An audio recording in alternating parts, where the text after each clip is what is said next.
toujours dans l'optique thématique de la 7e édition du festival Buja Sans Tabou sous le thème Connexion, déconnexion. En attendant le festival qui sera en février 2026, on se pose des questions. Et nous sommes là aujourd'hui pour peut-être essayer d'y répondre ou juste se regrouper, faire des rencontres et y réfléchir ensemble. Et c'est comme ça que nous sommes venus avec le thème d'aujourd'hui qui est Amayaya et la Mapiano. Je suis avec des dames, 2 à ma gauche et 1 à ma droite.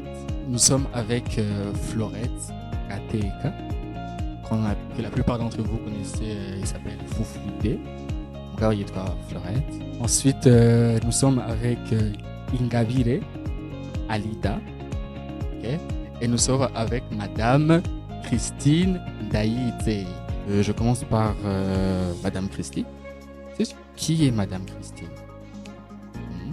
J'ai présenté un peu en bref, donc ça serait bien si on pouvait commencer avec les présentations.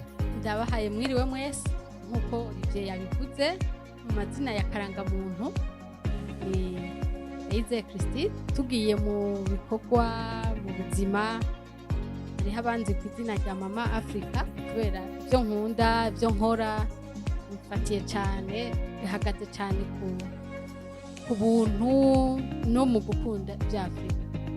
Hanyuma mu bindi bikorwa nkorera abo turi kumwe abarundi bene wacu imiryango cyane cyane urwaruka n'ibijyanye no kurera dukoresheje akaranga k'Uburundi. Aho rero baranyita mere general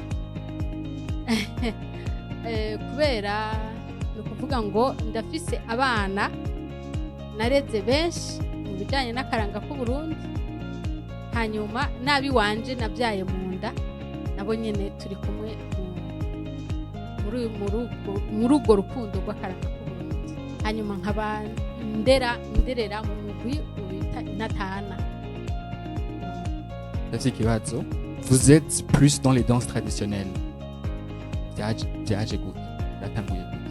Jewe novuga ko mu maraso iwanje hatemberayo cyane ibijyanye n'akaranga k'Uburundi kubera nakuze nisanga mu muryango uri muri ako karanga.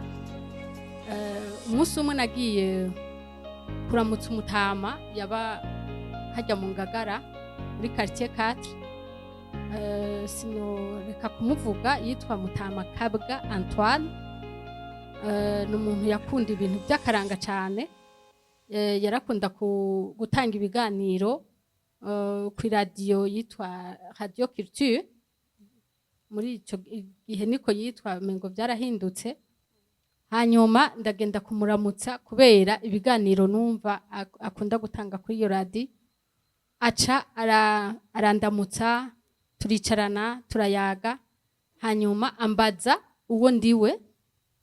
Mugabo akubajije ko uhuriwe utegerezwa kuvuga umuryango ukomokamo. Abarundi bo hambere ntibakubaza ubwoko, bakubaza umuryango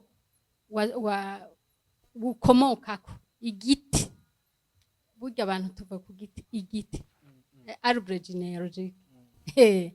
Urumva akakubaza aho umuryango wawe. Aca arambwira ati burya rero wewe wari usanzwe uzi ko sokuru wawe yivuga ibwami umurango ukarama?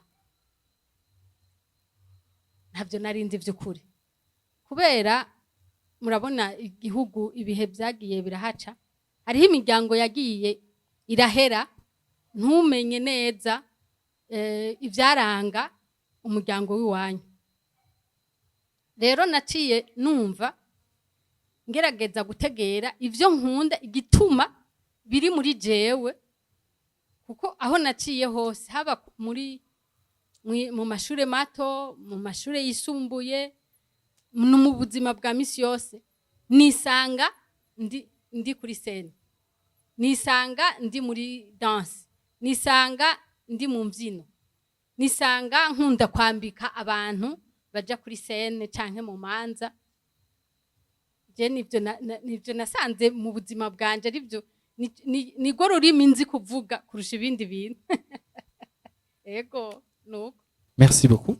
Et on va avec Madame Ingabire. Bonsoir tout le monde. Nitwa Ingabire Alida. Kuvyerekeye intambo jewe nakuze ntamba imuhira cane. Nari umwana atamba gose. Hari igihe barinda kunyegeza ikiyo kugira nshobore guheza kwitegura sinon naguma imbere y'ikiyo ndiko ndatamba. Alors après j'ai rejoint un groupe de danse y'abatambiramana à l'église. Donc c'était ça mon introduction à la danse de scène si on veut. Et puis je suis allée à Higa Folkloric Association. Mugwi Higa, je pense que beaucoup connaissent. Et en même temps, je dansais dans Top Shaka, où on dansait les danses modernes. Et puis maintenant, je suis une très fière Ishakette. Je danse dans Ishaka. Et en même temps, je suis coach de Jambula Fitness, qui est un cours de fitness danse. Donc en gros, c'est ça. Merci. Bonsoir. Nanje nitwa Gateka Florette, ariko bampamagara Fufude. C'est pas un nom de scène, nuko nyene nuko nitwa, sauf que tari kuri karangamuntu. J'ai commencé la danse nanje nkiri mutonya, bisanzwe byo gutamba entre potes. Après, j'ai rejoint un groupe de danse à l'époque Ito Agati Kimana. Et après, mes potes et moi, on a fondé un autre groupe qui s'appelle KOD, Kids of Dance. Et de là, on dansait beaucoup plus hip-hop et afro. Et après, j'ai connu la danse contemporaine. Et Chandi Gira, c'est ce que j'ai envie de faire. J'ai envie de continuer et d'apprendre plus. Et j'ai rejoint un groupe, enfin, mes potes et moi encore, on a créé une compagnie, Itwa Intuitive Dance, où on fait beaucoup plus la danse contemporaine. Et voilà. Et je suis récemment diplômée d'une école de danse, Itwa École des Sables. Voilà. Merci. Tu as oublié de dire que tu es la seule femme burundaise diplômée en danse. Diplômée. À la head. Bien. Alors, je disais connexion, déconnexion. Donc, on va vraiment réfléchir à haute voix. Si, on va réfléchir à haute voix. Et j'ai déjà une question. Je ne sais pas si Madame l'a dit, Madame Christine Kawo. C'est l'une des membres fondatrices du club qu'on connaît tous, Inatan. La question, ni danse traditionnelle, Sifio. Pero, pourquoi, c'était quoi l'importance, Yogu Kreya? Pourquoi vous n'avez pas juste continué à danser vous-même? C'était quoi l'importance? Est-ce qu'à l'époque, il n'y avait pas aussi des styles de danse qui étaient là? Je ne sais pas, comme maintenant, Florette, elle parle de hip-hop. C'est sûr, avant, il y avait du hip-hop. Mais pourquoi la danse traditionnelle? Ngerageje kucishura ukuvuga intatana ni kwizina rya kuvuga rije vuba ya saison mais imbere yaho nukuvuga ko twasanzeho Higa yaratanguye, twarasanzeho umudeyo waratanguye, twarasanzeho lakozwazo yaratanguye. Nibaza ko abagumyabanga baje bakurikira iyo migwi. Hari ikintu cyari ko kirahera kibura mu gwaruka. Nukuvuga ko hari higanje muri ico gihe mu myaka ya 90 imbere yaho nukuvuga hari higanje izindi ntambo zo muri ibi bihugu tubana. Nukuvuga ko ngaha ari Bujumbura warasanga abana bazi gutamba gusa byo muri Kongo. Ugasanga kubera ibi bihugu tubana hagiye haraba ingorane, ugasanga abanyarwanda bari benshi ngaha mu Burundi. Ugaca usanga n'intambo bashaka ko iziwaba arizo ziganza ngaha mu Burundi. Rero harabaye ihimiriza ubwo nashaka uhereye ku makomine kuko hari ikintu cigeze kuba kumbure benshi ntiboba bacibuka. Umukuru w'igihugu Jean Baptiste Bagaza yarigeze kuja mu nama, sinibuka neza umuntu yobibaza ubu antete ntabyo mfise, yuko yari francophonie muri sommet africaine, sinibuka neza. Hanyuma yari yagiye aherekejwe na groupe de danse. Hageze yuko abarundi baseruka, haca hatambwa intambo zo ngaho mu bindi bihugu. Ntiyarindiriye ko inama ihera, yaciye ataha. Iyo ni histoire yabayeho. Yaciye ataha n'ishavu ryinshi, ati none ngaha mu gihugu cy'u Burundi karacinga, ni rero ibintu byaraheze byose. Kuvuga ko baciye bahera ku mutumba yuko hategezwa kuba organisation culturelle dans chaque région, mu gihugu cyose du moins. Burya rero no mu mashuri haciye haba ihimirizwa ry'ama festival interscolaire n'ibiki. Ico gihe byari bikaze cyane. Ni ukuvuga ko twebwe rero abize mu ma interna cyane cyane nk'abo babyibuka nko muri Higa, wasanga hariho abagiye barigana, ukuvuga birotruvye bari ngahi Bujumbura, baca babona ko ibyo bahora barimwo ku mashuri kugira bagumane, baca bategezwa gucreya izo groupe culturelle. Kandi n'iryo shaka ryo kugira ngo haboneke akaranga muri iki gihugu, bose baciye bagira effort zose zishoboka. Naho ivyiyumviro byagiye biratangurira. Rero no mu bagumyabanga, je natanguriye mu bagumyabanga hano na 9, twatanguranye iryo shaka ryo kuvuga tuti natwe dufashe tugire ico duterereye. Twarakoze pendant 10 ans turi mu bagumyabanga, hanyuma turagura duca tugira intatana. N'iryo shaka twagumanye ryo kugira ngo dufashe Uburundi akaranga kacu ntihagire ibindi bintu abana biguma biza mu mitwe yabo by'ukumengo nivyo byonyene boba bazi, même si tudashobora gushika kuri couche zose, ariko aho dushobora twoba twaragerageje. Nico gituma ubu uyubona mu manza hama hariho henshi haba hariho démonstration de danse y'umuguyu canke ahandi uriya canke ahandi uri, nuko ivyo vyiyumviro iryo shaka ryahabaye. Imisi yose nama mvuga nti c'est pas pour Harida kugira ngo ndamunezereze, oya, je ndakunda kubivuga, ndavuga nti abana rugo bo muri Higa barakoze cyane, barakoze gose kugira abana bo mu gisagara, surtout les filles, kuko ingoma zishika ngaha Bujumbura zari ziri no mu mashure, byari byoroshe ko abahungu bakunda kuja ku ngoma bakiga, amagroupe menshi bakabigisha ingoma. Mugabo les filles n'abantu bari capricieuses, kugira ngo aje muri ibyo bintu baca bamwita ngo n'umupayizane. Si benshi barépondre facilement à faire partie dans un groupe donné. Twakoze ibintu, twakoze ijoro n'umutaga turara tudasinziriye kugira ngo hagire urukundo, hagire ico abana bakunda. Nico gituma usanga byahavuye biva mu mashi tugashiramwo n'ibicurarangisha. Alida, en te présentant, Tu as parlé de Djamboula. Qu'est-ce que ça veut dire, Djamboula? Merci.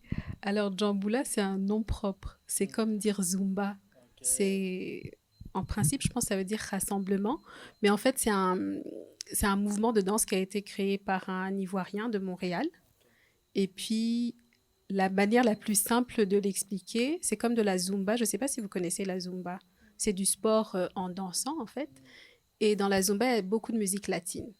Et dans Djamboula, il y a de la musique africaine contemporaine. Et un peu de danse traditionnelle. Mais en gros, c'est ça. Maintenant, il faut que je te le dise. Pourquoi il n'y a que des femmes, oui, Djamboula? Tu penses que je ne peux pas faire la Zumba, moi, on sait comment? Alors, Djamboula Fitness, c'est un cours ouvert à tous. Mais chaque coach choisit son cours de Djamboula, comment il va être. Personnellement, j'ai choisi que ce soit juste un cours pour femmes. Parce que, premièrement, il y a beaucoup de cours de sport mixtes ici à Bujumbura. Donc, je pense qu'il faut des espaces où les femmes se sentent à l'aise, où les parents peuvent envoyer leurs ados sans problème. C'est un espace juste pour femmes. Ou certaines femmes qui ont des règles de pudeur par rapport à leur religion, par exemple, peuvent venir enlever leur hijab et danser entre femmes. Ou les femmes qui ont peur des gyms, parce que les gyms, ça fait peur. Tu sais, quand c'est la première fois que tu vas faire du sport, tu arrives, il y a les machines, il y a tout le monde qui est costaud, ça peut faire peur. Donc, un espace où tu arrives et tu es juste entre copines, tu danses, tu te rends même pas compte que tu es fatiguée jusqu'à la fin. Et c'est aussi une façon de juste bouger. Donc, c'est pour ça que c'est entre femmes. Je vais faire Djamboula garçon, liste Tanguranga. Les garçons, c'est uniquement pour les garçons, ok? Merci. Florette, j'ai aussi une petite question pour toi. Je l'ai dit, hein, je réfléchis vraiment à haute voix. Diplômée en danse, c'était quoi pour toi la nécessité de faire vraiment de faire une école de danse? Parce que déjà tu dansais et ça faisait un bout de temps, tu as commencé avec le hip-hop et ainsi de suite. Comment est venue cette nécessité là-bas? Quand j'ai découvert la danse contemporaine, j'avais pas des références ici au Burundi. Na muntu yarankuriye nashobora kurabirako, nashobora kumva wabigize gute canke ukreya gute. De là, au fait, je dois faire une école, je dois apprendre, je dois avoir des outils pour pouvoir créer, pour pouvoir... comment est-ce que je vais faire si j'ai envie de parler d'un sujet tel ou tel? N'afficher assez de vocabulaire. Donc, de ce guhera ngaho, je me suis dit, il faut qu'on banza kugenda kwiga kugira ngo nshobore kumenya ngene nzovuga iyi sujet canke iri. Très bonne réponse. Et donc, à partir de là, je comprends bien que tout est venu presque par nécessité. Là où on essaie de préserver les danses traditionnelles burundaises, là où on a une danse qui pourrait aider un peu à la femme à se libérer un peu, et à peut-être créer une forme, une esthétique de danse qui te parlerait un peu mieux par rapport à ce que tu voudrais bien échanger. Et donc, à partir de là, j'ai une question pour Madame Christine. Mbega hagaza danse traditionnelle zivahe wazitambagaye et ça a quelle signification? Intambo z'Uburundi ziri mu gihugu cose mugabo région naturelle imwe yose kuko batarahindura ko bagiye barahindura igihugu bivanye na politique bihari. Igihugu cy'u Burundi cyari gigizwe n'intara 11. Kuvuga niho tugenda turashira intambo imwe kugira dushobore kumenya imwe yose igituma itambwa uko bivanye naho iva naho bari. Reka dufate duhereye nko mu Kirundo ariho bita ubugesera. Ubugesera rivuye kuba umugesera, umugesera kubera habaye ibikorwa bijanye n'ubugabo bwo kurwanira igihugu, hanyuma hakabamwo umugesera akatwicira umwami. Urumva muri kiriya gice nico gituma bahita ubugesera. Harya rero aha ico tuhazi cyane ni ya ntambo y'intore, intore z'umwami, ico twibonga ifaransa bayita danse guerrière, kubera iyo bavuye kugwana canke bavuye guhiga, iyo batsinze canke bagiye guhiga bakaronka ibikenewe, no kuvuga barigina umwami. Intore rero yiginye yabigize neza, yatamvye neza bikaboneka, yaraba ari intwari hama bakanamugabira. Nuko rero muri kiriya gice tuhazi iyo ntambo, kuko hagiye harabako gusotorana n'abavukana, ko tuzi ko nta karimbi kahari, kuvuga n'abavukana bagenda barasotorana. Ikindi tuhazi ni intambo z'abigeme n'abana rugo, cyane cyane zitambwa habonekamwo ishusho y'intambo z'ababanyi. Cyane cyane haboneka cyane amaboko y'inka, amahembe y'inka. Amaboko y'abarundikazi canke y'ababanyi aba ameze nk'amahembe y'inka. Icyo tuvuga mouvement d'ensemble iboneka cyane muri elegance ijanye n'ingene inka bayipresenta. Duca tuza rero tukaza muri Buyenzi. Buyenzi no kuvuga Ngozi, Kayanza, aho tuhasanga intambo yitwa Ugwedengwe. Intambo yitwa Ugwedengwe ni intambo itambwa n'abigeme bakiri bato, bavuga ngo abakobwa bariko barasonga amabere. Ni intambo rero y'abakobwa bavuga ngo bari abakobwa berevutse, kubera muri Muyinga, Ngozi, Kayanza niho hari traffic commercial, haca abantu benshi b'intara canke b'imico itandukanye. Abakobwa baho rero n'abakobwa bakerebutse cyane. Shop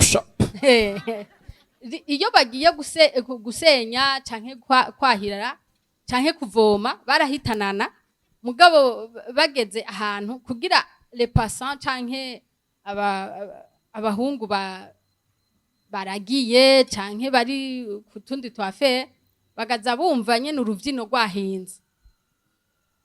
Hanyuma rero mu gutamba bahigitisha igikiriza. Rero iyo bariko batamba berekana ikigikiriza, abahungu baca babona ati attention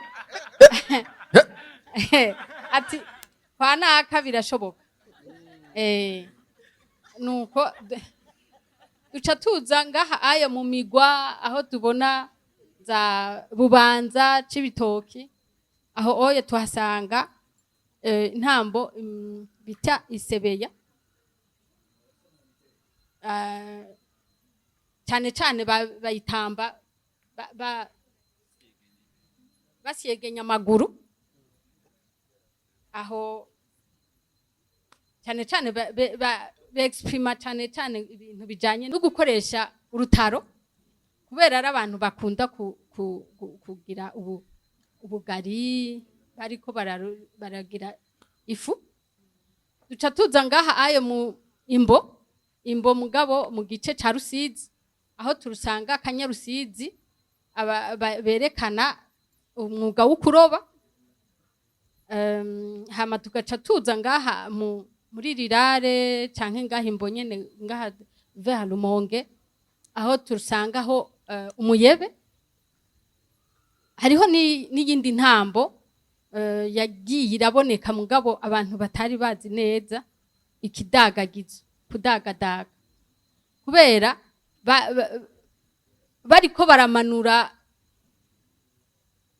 ibigazi bategezwa kurondera ikintu kibaduza ngene babigenza ni muri iyo expression tugaca tugenda mu mugamba aho dusangaho umuhanga ni intambo batamba ari abagabo n'abagore cyane cyane bari mu manzi ariko ugiye kumviriza usanga baratubwiye bati burya iyi ntambo yari iy'abasuma b'inka urumva bariko nukuvuga ngo haba hariho novuga gute target niko babivuga mu abajene nukuvuga ngo abasuma b'inka baba bavuganye n'abagemuye abagabo ariko bagemuye bati nibaboregwa rwabashitse twebwe tuzoba twazizituye hanyuma batamba barushanywa nukuvuga ngo basimba babwira ati jana zijane byakunze nuko nk'iyo ntambo batubwiye muri iyo sense aha muri bututsi cyane cyane tuhasanga la poésie pastorale ibicuba amazina inanga mugana n'ahandi hose iraboneka ariko cyane cyane amazina n'ibicuba biri ngaha cyane cyane mu bututsi bavuga cyane yuko hari ahantu h'ubworozi bw'inka duciye tuja muri buragane ni ukuvuga muri makamba tuhasanga agasimbo ni intambo y'igitangaza sinzi igituma itaranashika no muri UNESCO kuko ni intambo y'ubuhinga bukomeye kandi ataraba ari bo bose bashobora kuyiyubirako ntibayiyubirako yarananiye benshi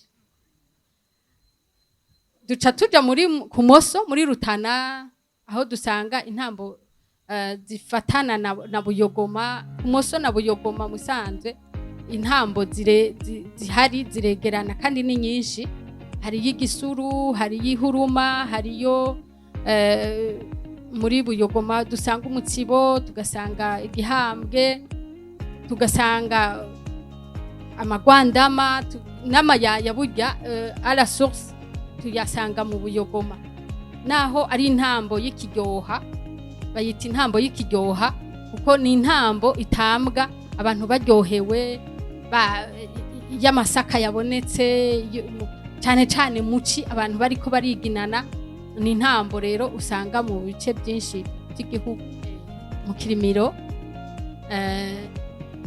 ni wabo w'ibintu byinshi atari uko ari ubu ari ibi nyene biriho oya Ikirimiro ni wabo w'ibintu byinshi kuko niho dusanga ubuhinga bw'abartiste benshi boba barahavutse ibyo bakoze byinshi nk'abarya babaza ku biti ababumba murazi ko hariyo na école d'art niho dusanga école d'art oui Igitega ah bon ni ya kera ariko ibintu bikimeze neza cyane hasohoka abantu bakora ibintu byiza rwose hanyuma Igitega turahasanga umurisho w'ingoma ariko atari uko ariyo sanctuaire officielle nuko ariho hagiye haravugwa cyane ni wacu mugabo si uko ariho honyene ingoma zari zifatiye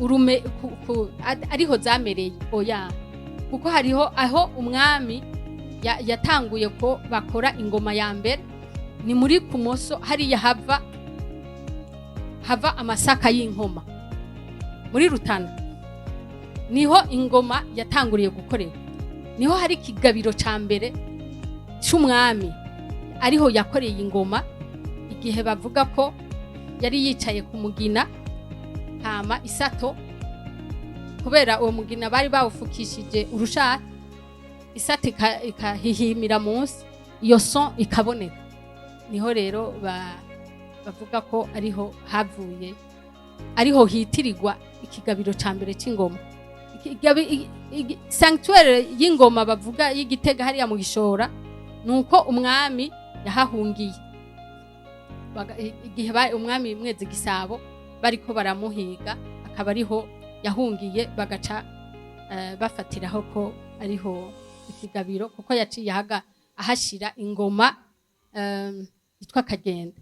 Hariho n'izindi ntambo nyinshi ntoba mvuze dufate nk'intambo Alida arayizi y'ikibiri bayita inamukozi iri cane cane muri Muyinga na Karusi niyo batamba berekana ishaka ry'ibikorwa ingene abantu barimira hamwe bakaduza ikivi hama bakimbura nuko rero ibintu bimwe bimwe n'ibyo. Merci. Alors, je réfléchis encore. Oui, des applaudissements. Donc là, j'ai une question. Alors, ton club ne se trouve pas, du moins, il n'était pas au Burundi, je pense, là où tu dansais, Ishaka. Il n'est pas au Burundi. Pardon? Au Canada. Il est au Canada. Alors, la question, parce que je comprends, c'est quelque chose, maintenant, avec toute cette influence, ça veut dire, on sort maintenant du Burundi, on est dans un autre continent. Est-ce qu'avec tout ce qu'on vient d'entendre maintenant, il y a toujours cette préservation où la danse est là, je dirais, la danse traditionnelle a évolué? Tu vois? C'est une bonne question. Je pense que, je ne sais pas si j'appellerais ça une évolution nécessairement. Des fois, c'est même, je dirais, dilué, malheureusement. Et je pense que c'est pas juste à l'étranger, c'est même à Bujumbura. Je me rappelle une fois, je suis allée prendre un cours de danse africaine. Déjà, je me disais, c'est pas possible un cours de danse africaine parce que l'Afrique, c'est grand. Et cette dame avait une technique. Vous voyez, comme en danse classique, on a première position, deuxième position, troisième position. Elle avait fait la même chose pour les danses africaines. Et elle expliquait que les danses africaines, elles vont vers la terre et non vers le haut. Et je lui dis, moi, je viens du Burundi, il y a des danses qui vont vers le haut. Et elle me demande, t'as appris à danser en ville? Je dis oui. Elle dit, c'est pour ça. Et après, j'ai commencé à observer et j'ai vu des filles qui venaient d'autres groupes de danse traditionnelle qui venaient au Canada et j'ai remarqué qu'elles dansaient vers le bas. Et je me suis rendu compte que dans ma façon d'apprendre à danser, il y a des mots qu'on n'avait pas mis dessus. Et j'avais jamais remarqué que moi, j'avais appris à danser pour la scène. Donc, il y a des choses que je faisais pour que ce soit joli. Alors que quand tu regardes vraiment les gens qui dansent organiquement, juste comme ça, elles dansent différemment. Elles dansent vers le bas. Donc, des fois, les danses sont diluées, je dirais. Mais je ne pense pas que c'est un problème. Parce que pour moi, la danse, ce n'est pas une fin en soi. C'est un outil. C'est un outil de rassemblement, de communication, de connexion. Et c'est un outil aussi de transmission. Parce que quand je regarde, par exemple, dans Riga, j'ai appris beaucoup de valeurs là-bas qui ont quelque chose à voir avec la danse, mais surtout qui ont quelque chose à voir avec vivre en communauté. C'est-à-dire apprendre que la ponctualité, c'est un signe de respect, apprendre la discipline, l'estime de soi, l'estime de l'autre, mais surtout apprendre que la réussite personnelle sans la réussite du groupe ou vice-versa, c'est nul. Parce que si tu vas danser dans un groupe de 10 personnes et que vous êtes juste 2 à bien danser, vous avez échoué. Ça veut dire que vous devez avoir cette réaction de rendre les autres au même niveau. Sinon, vous changez le pas pour que tout le monde soit ensemble. Et puis maintenant, pour retranscrire ça donc dans Ishaka au Canada, encore une fois, c'est pas la précision de la danse qui est le but. c'est le fait de rassembler ces enfants qui se rencontrent tous les dimanches. Oui, ils sont canadiens, certains sont burundais, mais de toutes les façons, ils sont dans un autre environnement. Donc, le fait de rencontrer d'autres enfants ou d'autres gens qui ont la même histoire, ce sont tous des immigrants dans ce pays-là, de connaître quelque chose de beau qui vient de l'Afrique, qui vient du Burundi, parce que souvent, ils voient juste ça dans les nouvelles ou les parents sont sur RPA sur leur téléphone. Donc, ils ont une image biaisée du Burundi ou de l'Afrique. Donc, c'est bien de leur donner quelque chose de beau qui vient de leur pays, de leur donner, de transmettre des valeurs, encore une fois, et puis de connaître quelques mots en Kirundi, même si on ne fait pas de cours de langue. Donc, à la fin, ces danses-là, c'est la, je ne sais pas si j'appellerais ça la cerise sur le gâteau, pas nécessairement, parce que oui, on apprend à danser, mais c'est pas ça vraiment c'est le but, mais pas, je ne sais pas si je me fais comprendre. J'espère que vous comprenez ce que je veux dire. Donc oui, les danses sont des fois diluées, des fois elles évoluent, des fois on a la chance d'avoir une personne qui arrive et qui sait vraiment bien danser une certaine danse et qui nous enseigne, qui nous corrige, parce qu'on est toujours prêt à apprendre. Mais je tiens vraiment à souligner que des fois, la danse, ce n'est pas la fin en soi. Il y a autre chose qui est en train d'être communiqué, qui est en train d'être transmis, qui est en train d'être fait. Oui, c'est ça, merci. Merci. Des applaudissements, oui. J'avais une question pour Fufudé, mais je ne l'ai pas encore bien structurée, donc on passe. Du coup, on revient. Est-ce que dans votre pratique, lorsque vous dansez, lorsque vous montrez tout ça à d'autres danseurs, est-ce que vous leur apprenez aussi cette histoire, d'où ces danses traditionnelles viennent? Comment ça marche? nibaza ko jewe mu buzima bwanje ikintu novuga nzosiga abantu bonyibukirako mu bantu baciye imbere yanje twayaze muri art de danse y'u Burundi nuko ntegerezwa kukubwira nti iki ntugitambuka kuko si cyaha niba bari umutsibo hakaja ko ubuhinga kuko la danse évolue mugabo la base reste ivyo nkunda ni ndagerageza bibe vyo niyo bari insongo iguma ari insongo niyo ruba rugwagwa ruguma rugwagwa niyo bari impeke ibe impeke ko n'impeke hariho za ruyeye canke impeke y'amasaka biratandukana ni ukuvuga ngo umutsibo n'umutsibo igihambwe n'igihambwe amaka n'amaka amayaya n'amayaya ihunja n'ihunja umunyuko n'umunyuko ugwedengwe n'ugwedengwe isebeya n'isebeya intore n'intore ikibiri n'ikibiri ntuvange kuko ntibisa uba ugomba kwica rero sinkunda umuntu yica abandi kuko urabibona neza burya umuntu avangatiranya ibintu no kubesha ababesha kuko urumva umwana atari ngaha ari mu ishaka kwa rida je nkaba ndi ngaha nkagira ibitari ivyo ukuvuga ko uwo kwa rida we ndamwishe kabiri siko jewe rero muri ivyo ivyo utosanga nagize hamwe wobona ivyo nagize ivyo utosanga ari ivyo uko imyaka iri kiranjana. La question elle est revenue. La question, est-ce que il y a déjà ton école de danse se trouve au Sénégal?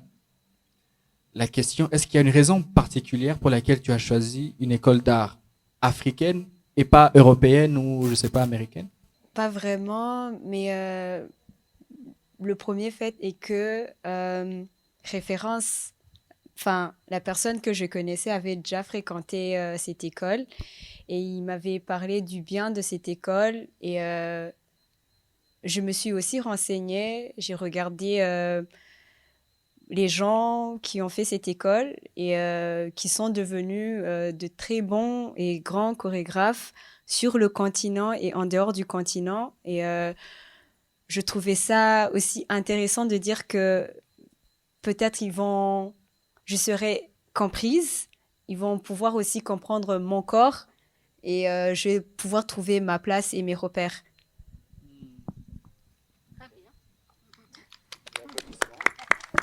Des applaudissements, des applaudissements.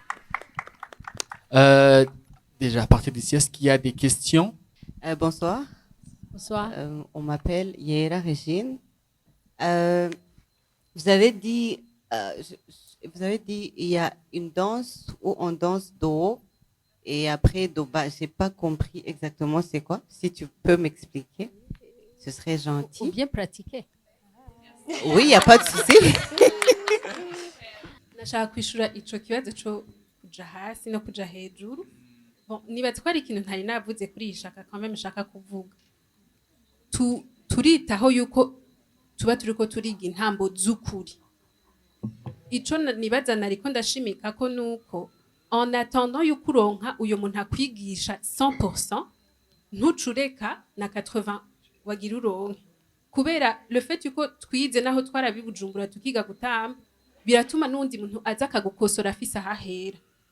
Le fait yuko abana twigisha kumbure ntibavuga ikirundi mugabo ntucureka urabigisha kamwe kamwe gushika baze bakimenye. Nibaza ko ari ivyo nariko ndavuga ariko l'originalité des danses nukuri turayirondera le plus possible.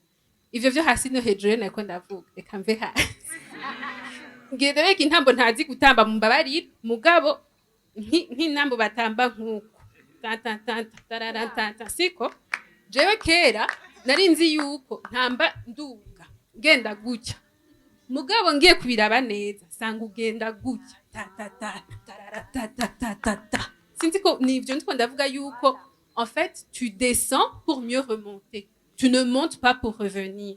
Et la même chose ndazijya anye utamba gutya ukaraga uja hasi ega amaboko araduga mugabo umubiri wawe uba uri kuja hasi.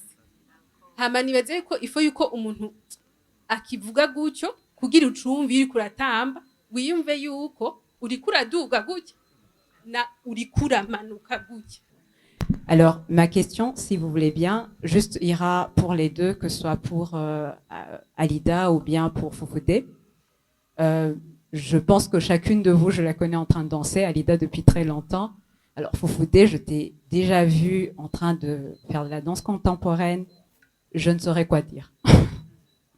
C'est juste, il y a toute une expression et toute une vie qui naît quand tu danses. Et pour ça, vraiment.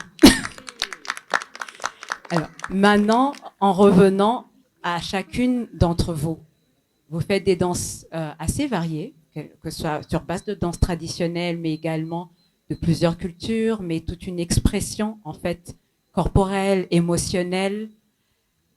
Quel lien, en fait, pouvez-vous vraiment créer de telle sorte? Parce que c'est sûr que quand on danse, il y a toute une culture qu'on transmet. Comme disait Foufoudé, c'était important qu'elle soit dans un environnement qui comprend son corps, son mouvement, son histoire. Mais quel lien peut être créé pour que, comme dit Alida, on ne parle pas juste de danse africaine, mais qu'on puisse vraiment transmettre toute une histoire? Qu'est-ce que vous pouvez vraiment nous partager sur cela? Parce que vous rencontrez des peuples différents, vous rencontrez des personnes différentes, et à chaque fois que les personnes dansent, il y a toute une expression en fait culturelle et toute une nation en fait qui est représentée. Je pense que il y a un travail qui est nécessaire d'aller archiver déjà ce qu'il y a, de prendre des images, des sons, avoir des écrits. Tout ce travail-là est nécessaire parce que avec la modernisation, l'évolution ou la création, il y a des choses qui changent et ce serait bien que nos petits-enfants aient des archives, une base où ils vont aller chercher ce qui est là. Alors, moi, je suis de ceux qui aiment beaucoup l'original, qui n'aiment pas tout ce qui change. Par contre, de l'autre côté, je suis aussi une artiste. Et je crois fermement que un artiste n'est pas que le gardien d'une certaine tradition. Et donc, il faut qu'on laisse l'espace aux artistes d'être libres, de créer. Et des fois, ils vont créer avec une base de danse traditionnelle, mais je pense que c'est important qu'ils soient honnêtes et de dire ce qu'on appelle un peu le tradi moderne et de ne pas appeler ça de la danse burundaise si c'est quelque chose juste avec une base traditionnelle. Et puis, pour ce qui est de transmettre, je pense que dans le passé, il y avait plusieurs canaux de transmission, que ce soit la transmission des coutumes, des traditions, etc., et du folklore. Et avec le temps, et avec le fait qu'il y a plus de gens, avec le temps, je vais juste m'arrêter là, ces canaux-là ont diminué. Il y a moins de discussions autour du feu, ces canaux-là ont vraiment diminué. Et puis, je trouve qu'on met beaucoup de poids sur les groupes de danse traditionnels. Comme si un groupe de danse traditionnelle avait le devoir de transmettre des coutumes, des traditions, des valeurs. Alors qu'à la base, ce groupe de danse traditionnelle-là, ce qu'il dit, c'est on est là pour être un groupe folklorique. Amahoro. Nitwa Sangano. Je vais faire quelques interventions ou aussi peut-être gucishamo utuntu de questions ku bintu mwagiye muravuga nagiye ndumva. Hari ikintu Alida yavuze ko dushirako dushirako pression ku ma club traditionnel nkaho umenga nibo bategerezwa gutanga ivyo bintu canke nibo bategerezwa kugira iyo transmission, nibo baranga b'ivyo bintu biri traditionnel. La question que je me pose ni ubu ko kw'ishuri bidahari, muhira bidahari, tuje hehe? Hanyuma ikindi naco nishe nti leta mvyeyi leta nayo ikonta kuri ama club, heureusement canke malheureusement.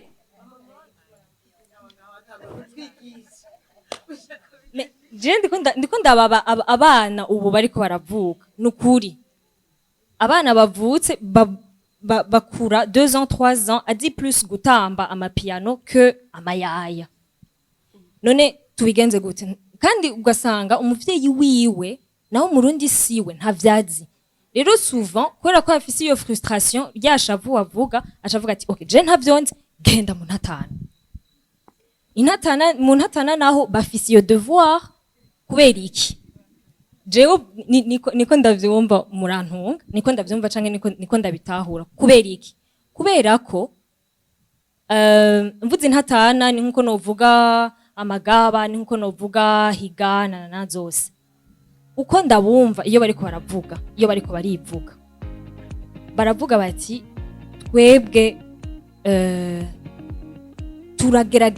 turagerageza kwegeranya ivyo tuzi mu karanga kacu tukanabitransmettre. Nibo bonyene bavyivugira. C'est une suggestion. Est-ce que tu penses que on est toujours en train de parler de danse? Iyo umuvyeyi ababajwe nuko umwana wa 2 ans azi gutamba amapiano kurusha ikirundi, est-ce que vy'ukuri ababajwe no gutamba canke na karanga? Ni kuvuga ico kirundi uko kubaha ayo ma valeur yose nico kiriko kiramubaza yuko hako kuvuga urakoze umugira on dit quoi akamenya ko avuga merci. En fait, c'est pas que on sait que c'est où va le monde. Maintenant, c'est beaucoup plus digital et tout ça. Mais en fait, tout est complémentaire. Tous ces outils-là, ils sont complémentaires. Donc, je me dis, en essayant un peu de regarder où va le monde, il faudra bien qu'on ait des vrais documents bien écrits. Ouais. Et aussi, comme on dit, la parole, mais les écrits restent. Hein. Donc, il ne faut pas oublier ça. Voilà. Et j'aimerais juste ajouter que j'étais pas en train de séparer la danse de la culture. Je pense que mon point, c'est que la danse fait partie d'une culture, mais que la culture n'est pas la danse, ne se limite pas qu'à ça. Et je pense que Nimba Mwese Muringaha ce soir, c'est que quelque part, Ali, qui vous êtes intéressé à nos traditions, à notre culture, etc. Donc, que celui qui écrive, écrive. Celui qui chante, chante. Celui qui danse, danse. Celui qui raconte, raconte. Twese dukore. Twese dukore kubera ntituzovyishoborana. Urumva nimba uyu unyashaka kwandika nukuri niyandika ivyo ashoboye vyose. Ushaka kugira ama podcast azoba mufashije nawe agira ama podcast. Ushaka bref, iyo transmission ibe la responsabilité de tout un chacun, la responsabilité de toute la société pour qu'on puisse transmettre tout ce qu'on a, sinon ça se perd. Kandi twese tuzoba duhomvye urumva nitwemere iyo responsabilité muzoba mukoze. Des applaudissements, s'il vous plaît. Et donc, c'est sur ces belles paroles qu'on va finir cette rencontre. C'est sur Amayaya et l'Amapiano. Donc, le but, comme je l'ai dit, on était juste censé réfléchir à haute voix. Peut-être trouver des réponses, mais avoir beaucoup de questions pour peut-être avoir les bonnes réponses un peu plus tard. Et donc, c'est ce qu'on vient de faire. C'est sûr. Alors, qu'est-ce qu'on va faire là? On va remercier nos panélistes. S'il vous plaît, des applaudissements.